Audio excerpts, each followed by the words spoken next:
events that you may be interested in attending, background information about some of the greatest musical compositions ever written. Tune in weekdays 9 to 10 a.m. and Wednesday from 9 to 10:30.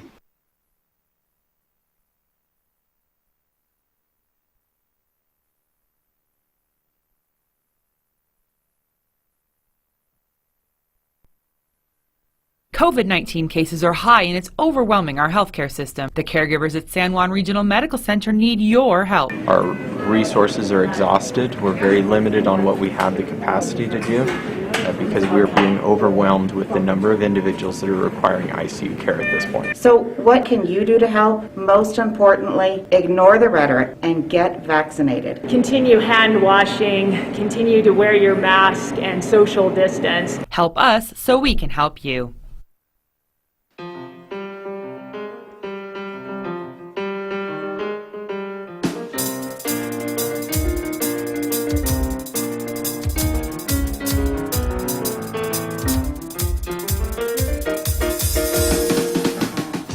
Twelve minutes past 8 o'clock. It is Thursday morning, the third day of March 2022.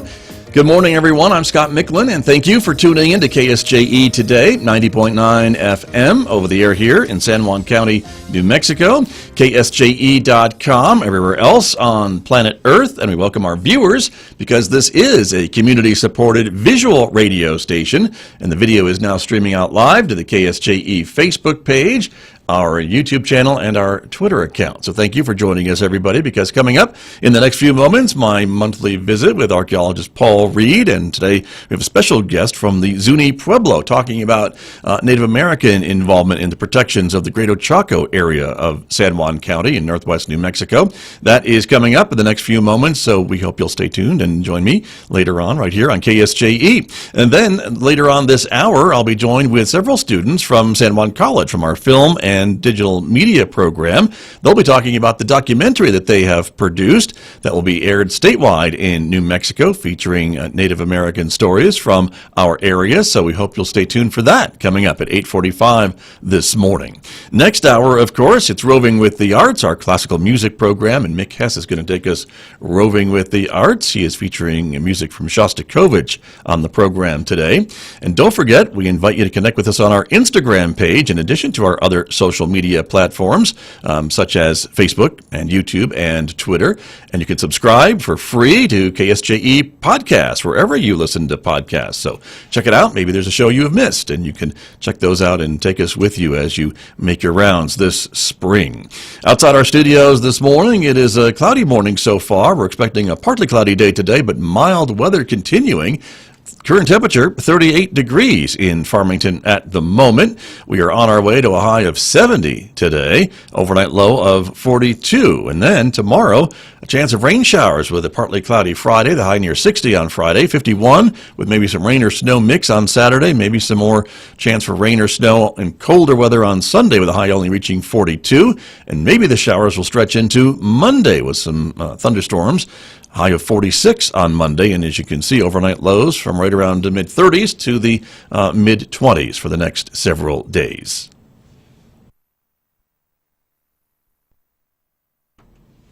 Joining me here in the studio, back for his regular visit with me, local archaeologist Paul Reed is here for his regular visit. Paul, good morning and welcome. Scott, thanks for having me back. The place looks the same. Right. It's been a few months. Hasn't changed too much since you've been gone, right? But good to have you back. Thank you. And so welcome to be in the studio, and you brought with you a special guest who we'll introduce in just a moment, because this is all part of our plan, and when I say our, I really mean your suggestion to talk a little bit more throughout 2022 about Native American connections to Chaco Canyon, to these historic places in New Mexico, and things along that line that you brought to me, and I thought was a great idea. Yeah, great. I mean, we want to really make the connections to the descendant communities. You know, archaeologists study these places. We've studied them for years, and we've really honestly neglected to bring in our Native American friends and colleagues to get that just the more rich understanding of what's going on with these places. So, you know, as I've told you at Archaeology Southwest, we're in a big push now to rethink the way we're doing all these different programs in our work. And I'm thrilled to have partners like friend who we're going to introduce. Yes, let's do that, because and then we can actually put a face and a name to who we're talking about this morning. So welcome, Octavius Seowtewa from the Zuni Pueblo. You are the supervisor of the Zuni Cultural Resource Advisory Team, and so welcome to KSJE. It's good to have you here today. Well, thank you. This is my first time here, and Paul kind of had to sort of lead me in the direction of doing something like this. But I'm glad to be a part of putting that information out, why it's very important that we talk about Chaco and any means possible of saving what is still there. Right. Very important. And how important it is to your culture, to the Zuni culture and the Zuni people, even today, correct? Correct, yes. And so I'm looking forward to that part of the conversation as well. So welcome. Thank you. Good to have you here. And Paul Reed, we still hear about Chaco and Chaco Canyon. There's a comment period open right now about plans by the BLM to withdraw some of the land around in that 10-mile protection zone, I believe. Correct me if I'm wrong. Right. So we're approaching 2 months through a 3-month period of comment. It'll end on April 6th. So we've got information on our website. Our partners in different environmental groups are going out. The tribes and the Pueblos are making a big push to get the word out. And basically the short version of this, just to bring folks up to speed, is in November, Secretary Deb Haaland was at Chaco with a bunch of folks and made an announcement that land would be withdrawn, the federal land around Chaco in the 10-mile zone that we've talked about for a few years. So the clock started ticking for that, if you will, with the formal announcement in the Federal Register in early January.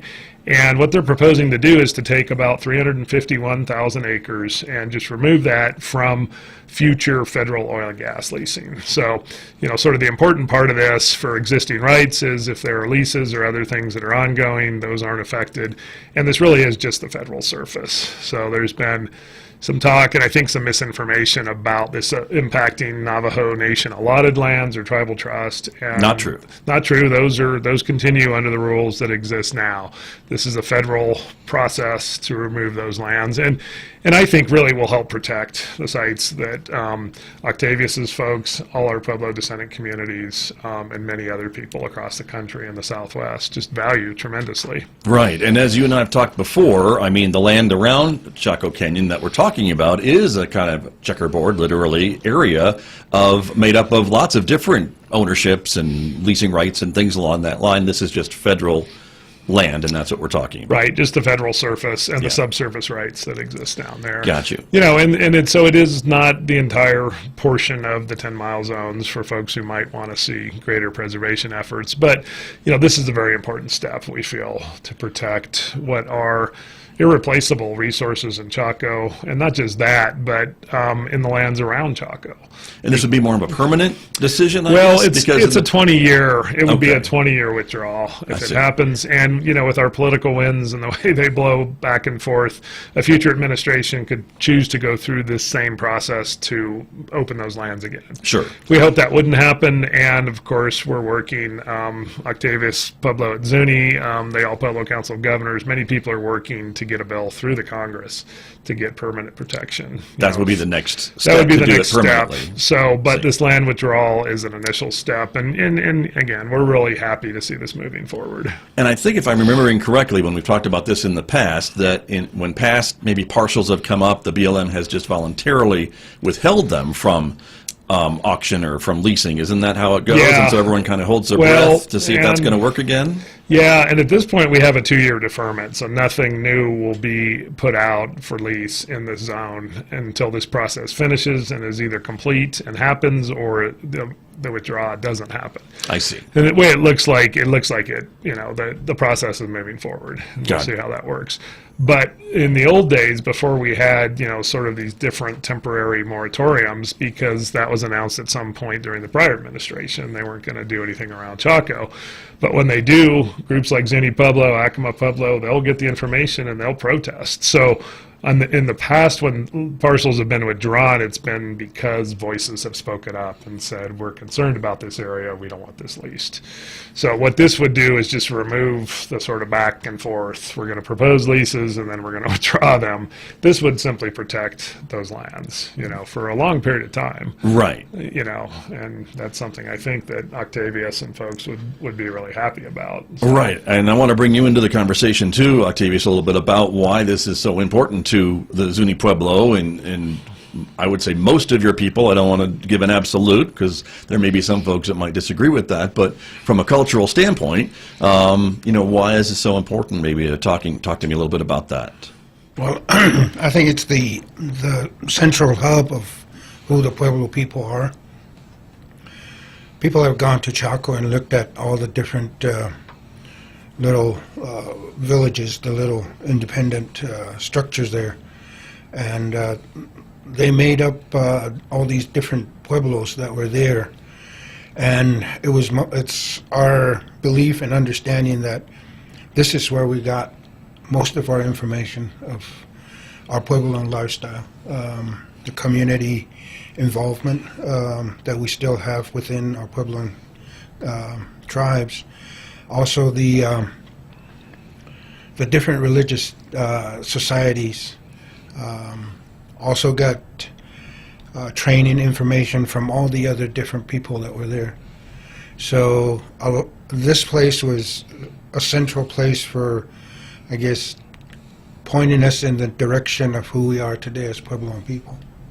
Got it. And that is something that's being discussed more and more in the Zuni Pueblo and among your people and the cultural histories of what makes Zuni today? Right. I think that was really left out from any information that was going out on Chaco. Was just information about what the archaeologists have found, not really going into all the different Puebloan communities and asking the people of who these people were.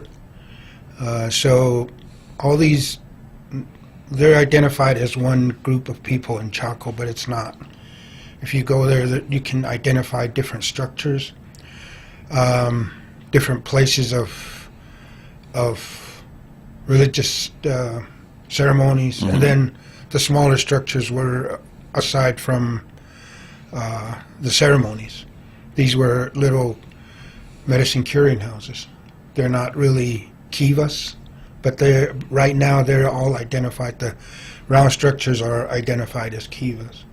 So we want to change that information and giving the right information that we want on Chaco, because we are a big part of this place, and any information that is being put up to the general public should be coming from us instead of the archaeologists that have been working all these years there.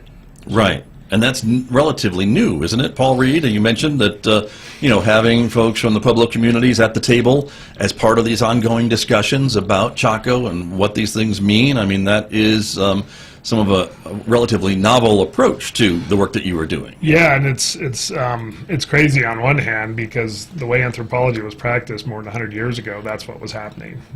Folks went with Zuni elders to Chaco in the early days and talked to them.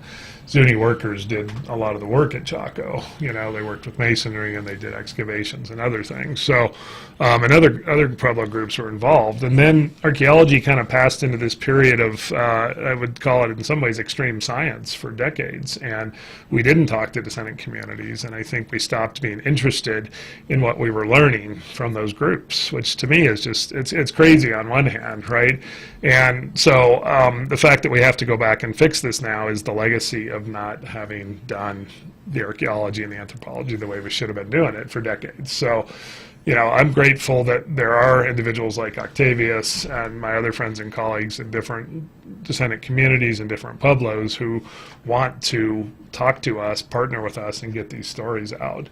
And because, I think archaeology has neglected this for way too long. So I'm happy to say that most of my colleagues, at least the ones I talk to frequently, are ready now to embrace a different approach to understanding America's, indigenous and native history. And the folks are still here. They're right here. Right. Right. This isn't Stonehenge. I've made that point many times. This isn't a vanished group of folks. They're living in and amongst us in communities that have existed for hundreds of years. So. And it's not just Zuni, even though, we have Octavius here with us today, but there were a number of Pueblos, right, that you are reaching out to and including in this project to hear their stories and I think most notably preserve their stories and their connections to these places that we all hold dear. And that's an important part of this as well. Right, exactly. I mean, I've had contacts with all of the New Mexico Pueblos at some level, and not all have participated to the same degree that Zuni has. Acama's been a close partner. Tesuque, Santa Clara, some contacts with Taos, Santa Ana, and then, our Hopi friends in Arizona, of course, very important in the Chacoan picture and the understanding of what happened in the past. So, I think we're really in a very exciting time to help some groups reconnect if they haven't been in great connection, and then just to broaden what we know, what we understand, and just improve the way we do, our cultural work, and so that it is not just a scientific enterprise shoved over here in a corner, but it's something that's actually beneficial to the groups, who've descended and come through these amazing places. Right. And so, Octavius, let me turn back to you a little bit about the Zuni Pueblo's connections to Chaco and the greater Chaco landscape. And you mentioned that, Paul mentioned that for years folks would go to that site and be there and certainly participate in some of the maybe remembrances and things along that line. But how far back, I guess, do the stories go about the connection with Zuni Pueblo? I mean, are they forever, or help us understand a little bit about how the Pueblo sees its connection to this place? Okay. Well, it's very difficult to put a time frame on it. Okay. Because all of our information is taught orally. Sure. And it's not written in text form, but getting all this information from the elders, and it's passed on. Like it got passed on to me, and now I'm doing the same thing. And that's how we understand. And for our information is that when we talk about Chaco, that was when the earth was still raw in its very new stages, is when Zunis talk about Chaco. So so early. I mean, very right. Yeah, it's like I said, it's very hard to put like right 1800s or anything like that. But sure. But in those stories that are passed down from generation to generation, it is the Zuni influences from Chaco are there. Right. Is what it sounds like to me. Yeah. Well, it was during that part of our history that we were actually looking for our own little niche in where we would consider home. And all of these places like Aztec and Salmon and Chaco and all of the surrounding places that are now identified as big sites for the Puebloan people were just a destination, a travel through places for our Puebloan communities. We were all instructed to look for our own niche, our own little place within the Southwest. And so when we came to an area that had other Puebloan people, of course, they all welcomed each other and started a community there. But they understood that this was not, for Zuni, it was the middle place. I know for Hopi, I think they call it the, I forgot the middle of the galaxy or something like that. Anyway, okay. We all had our different locations that we're looking for, and that was not the middle place for Zuni, so we moved on. And all of these places were left as physical evidence of us being there in the past. And that's what I want people to understand, that because when I started working with archaeologists, all that information was they disappeared, they left this place. And I said, no, we didn't. We just had to move on. Right. And we still go to Chaco because we've identified some shrines that were left by our people. Different pueblos have different shrine locations, and so when we go to Chaco, that we identify these places. And we knew of one up in Fajada Butte that was off limits to just about anybody. But I was really adamant about looking for that shrine, and we actually found it. And so when we do make a visit to Chaco, we go to these shrines. And that's how we reconnect back to our ancestors that were there. Sure. And when you found it, it kind of reconfirmed what you had hoped you would find at the shrine then? Right. Because I said it's all oral history. And they talk about places. And you hear about these places and come to an area, and then everything starts fitting in like a puzzle. Right. Well, I can only imagine what it would mean to be hearing these stories passed down generation to generation, and just hear about these places in this oral kind of ethereal setting, and then be able to go to the actual place and see that what was told in the story actually still exists to this day. Is that? Yeah. And that's what you're describing to us. Right. Yeah. Well, we've in Zuni I have an advisory team. It's made out of 8 religious hierarchy from Zuni, and it's through a tribal resolution that gives us that authority to talk on behalf of Zuni in all these different places. So we have the Rain Priest, the Medicine Society, and then the Kiva leaders. I have some of my advisory team members belong to maybe all 3. So we try and cover all the bases of our work within the religious hierarchy in Zuni. So each individual has their own information that comes from their elders. So when you combine all of us together and we start talking about it, like I said, we'll start filling in the puzzle pieces. Right. And you have someone like Paul Reed who's writing everything down, probably, because this is really interesting information. I don't know, Paul. Yeah, is that, only with permission. Right, So, right. Good point. Yeah, Good well, point. it was, because, Octavius was part of the team that was at Solomon ruins over the last few years, working through the NAGPRA process and helping to get the ancestors back on their journeys. Right. And I said to the group explicitly when they came, let's talk about things that come up, but we're not taking notes on this as a research project. This is designed to fulfill the need to, finish this process that was interrupted with those excavations. So I personally kept that in a very careful space. Octavius and I have another project that we're going to do with Zuni at some point this year to get out on the Chaco landscape, and this connects in some small way to the larger Chaco ethnographic project that Zuni and 4 of the other pueblos in Hopi are doing. We're going to go to specific places and learn things, and in that sense, it'll be, we're going to write this down and talk about it.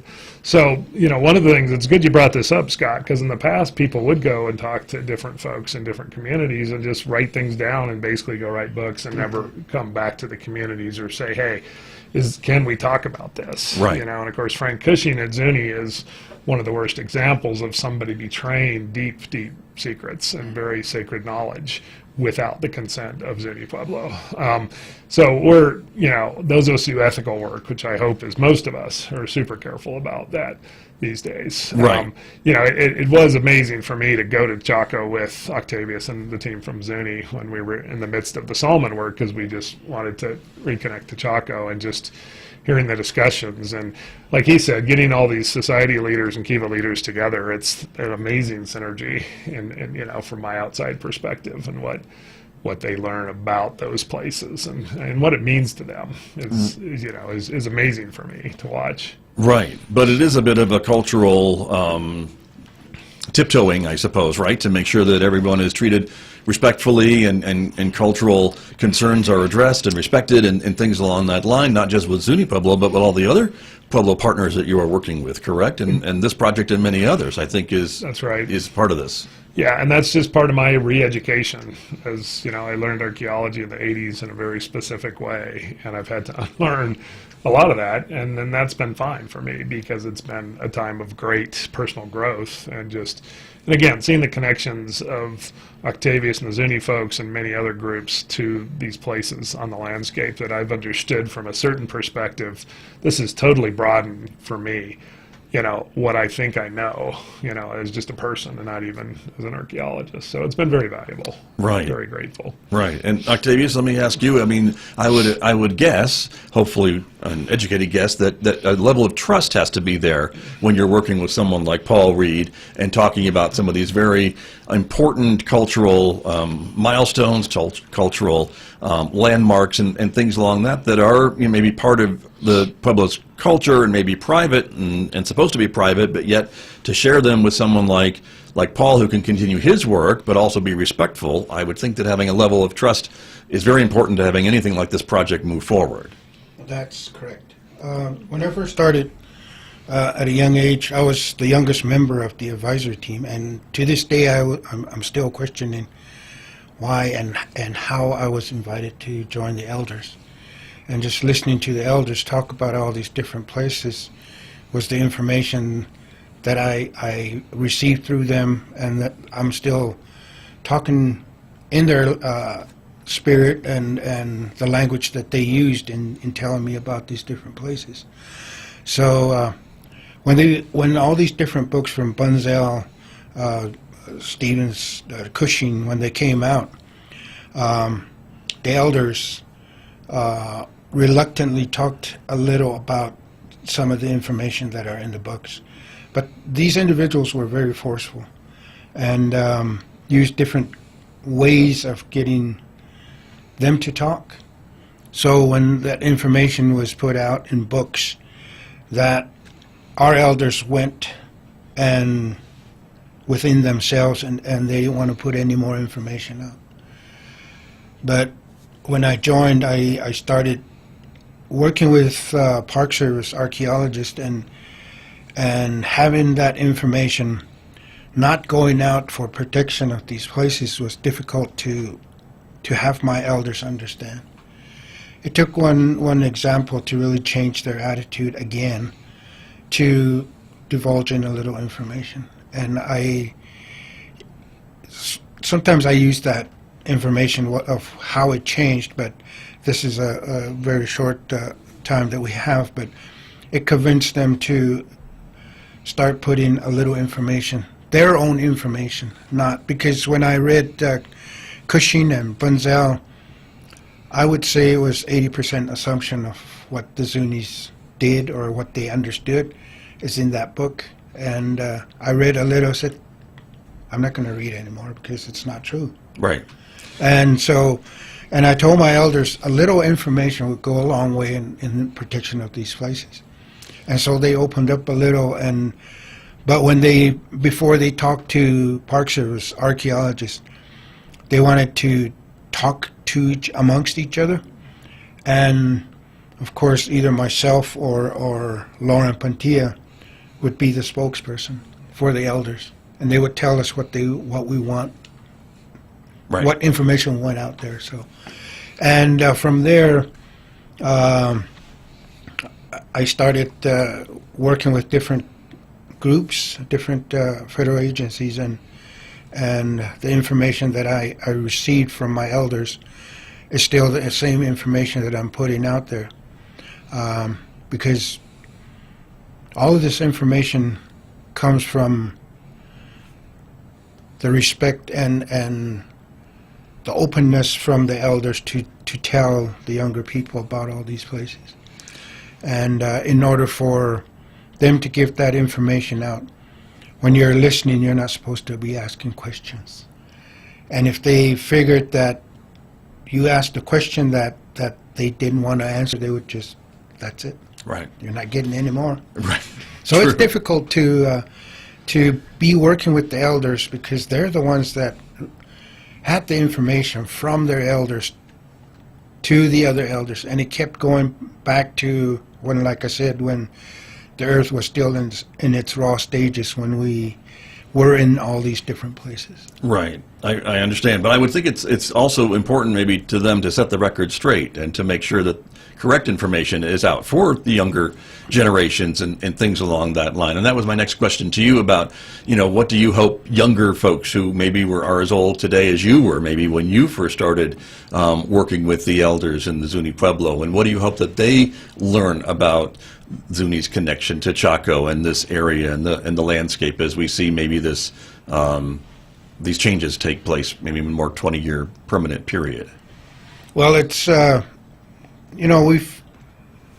we all had to go to school, and for me it was the Catholic school. I went to a Catholic school, and I never questioned what they were teaching us, but we learned. Just math, writing, reading,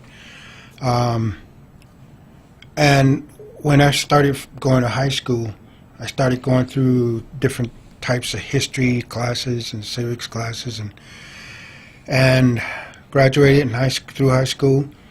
I went to business college, and I never questioned why our history was never a part of our curriculum, our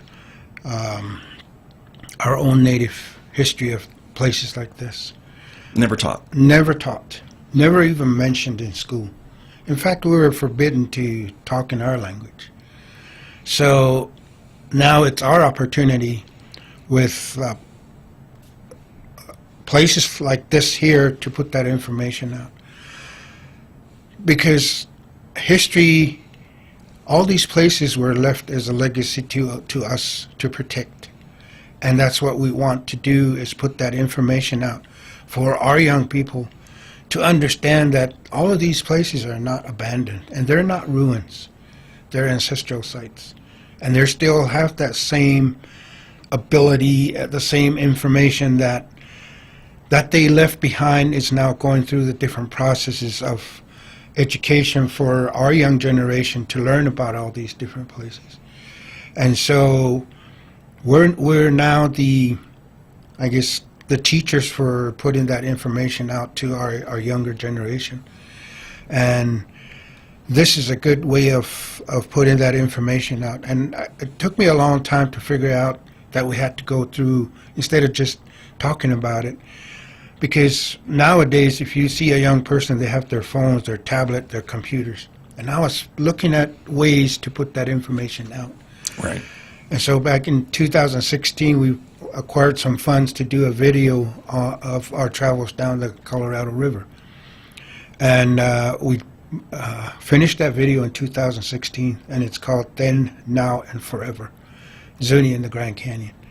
So that video has been out, and now it's on YouTube. If people want to see that history, it's available, right? It's available. Mm-hmm. So, like I said, it took a while for me to try and put together how we can put that information out. And now you're working with Paul Reed on this video for Chaco Canyon. Right, and we're doing another video for Chaco. And more work, once we start putting that information out, it opens the door for more information. And the more information that we can acquire and get from the other pueblos, I think unifies the stance and the protection of this place, because it doesn't belong to one pueblo. It doesn't belong just to Zuni or Laguna, Acoma, Hopi. This place, it was left by all of our ancestors as a reminder. When they come back, they can understand of our connection to this place, because if you go to Chaco and look at all the plazas, the kivas, and you go to all these Puebloan communities, we still have the same thing.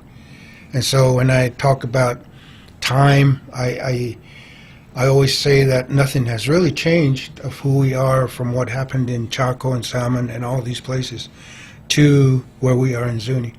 And I always make three references. I say the only thing that really has changed is time itself, the clothes that we wear on our back, and where we are. So all those three things, if you understand our history, that we're still practicing the same way of life that they did when they were in Chaco. Good point. Very good. Well, Octavius Seowtewa, I appreciate you being here with us this morning. I really have learned a lot from talking with you, and it's been a pleasure. Paul Reed, final thoughts again about this project. Again, you are talking with Octavius and the Zuni Pueblo, but others as well as part of this ongoing project. And of course, we're hoping to bring more folks to the program this year. Right, definitely. I want to have others come in as well. We're working specifically on the film project with Hopi, with the Pueblo of Tasuki, with the Pueblo of Acoma, the Pueblo of Zuni, who am I forgetting? And the Pueblo of Santa Clara. So we've got pretty good representation. We continue our outreach efforts, and the one gentleman, Mark Mitchell, is the chairman of the All Pueblo Council of Governors, and so they've been one of our closest partners now for 6 or 7 years. Gotcha. Yeah. Well, so it's a great project, great conversation this morning. So thank you both for coming in. Appreciate it very much, and good to see you here in studio, Paul. You're off to the canyon later on today, I know, right? You're going to do more work down there. More filming going on, so there you we'll go. be down there. All right, very good. Gentlemen, thank you very much. Thanks for being with me this morning. My guest this morning here on KSJE. KSJE and San Juan College present the Student Success Coaching Tip of the Week. Hello, this is Emin Chi from the Student Achievement Center. This week, we're bringing you coaching tips of the week for week 7. Taking good notes. Studying starts in the classroom. Pay attention and take good notes. So when you're studying later, you're just reviewing information. Speak with your professor about recording lectures on your phone. A recording can complement your notes so you can go back and re-listen to the information in case there are other details you pick up on later to note. Effective note-taking strategies can have a direct impact on your study habits and is one of the most important study tips for college. The Student Success Coaching Tip of the Week, presented by KSJE and the Student Achievement Center at San Juan College. KSJE is supported by the Farmington Civic Center, bringing a full slate of entertainment to Farmington and San Juan County. Todd Oliver and Irving the Talking Dog, Monday, March 7th at 7:30 p.m. The Farmington Civic Center, 200 West Arrington in downtown Farmington. Find out more online at fmtn.org/shows or 505-599-1148. Funding